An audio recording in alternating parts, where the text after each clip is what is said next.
صرف دو لوگ مقدر والے ہوتے ہیں، ایک وہ جنہیں وفادار دوست ملتا ہے اور دوسرا وہ جن کے پاس ماں کی دعائیں ہوتی ہیں۔ آپ کسی کو بھی دو چیزوں کے لیے زبردستی مجبور نہیں کر سکتے، ایک محبت، دوسرا عبادت، دونوں دل سے ہوتی ہیں اور دونوں کا رشتہ روح سے جڑا ہوتا ہے۔ اگر کوئی آپ کی فکر کرتا ہے تو اس کی قدر کرو، کیونکہ دنیا میں تماشائی زیادہ اور فکر کرنے والے کم ہوتے ہیں۔ دوسروں کو نقصان پہنچائے بغیر، بدنام کیے بغیر، حسد کیے بغیر، الجھے بغیر ان سے آگے نکل جانے کا ہنر سیکھو۔ کبھی کبھی اپنے مسائل کو حل کرنے کا بہترین طریقہ کسی دوسرے کی مدد کرنا ہے۔ ایک بری عادت بہت ساری اچھی خوبیوں کو برباد کرنے کے لیے کافی ہوتی ہے۔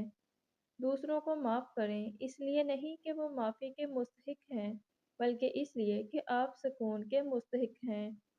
اگر آپ بہت تیزی سے جانا چاہتے ہیں تو تنہا چلیں، اور اگر آپ بہت دور جانا چاہتے ہیں تو کسی کو ساتھ لے کر چلیں۔ محنت کا پھل اور مسئلے کا حل رب دے گا، یہ مت سوچو کب دے گا، جب دے گا بے حساب دے گا۔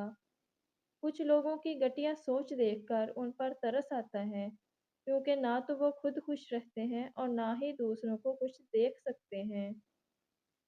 کامیابی انسان کے دشمنوں میں اضافہ کرتی ہے۔ غصے میں انصاف نہیں ہو سکتا اور نہ ہی کوئی کام صحیح طریقے سے ہو سکتا ہے۔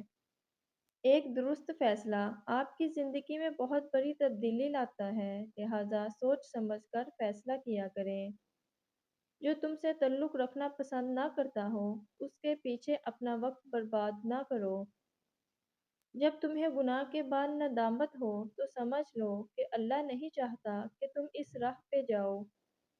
تین طرح کے لوگوں سے ضرور بچیں، ایسے لوگ جو آپ کا وقت ضائع کرتے ہیں، جھوٹے لوگ اور سست لوگ۔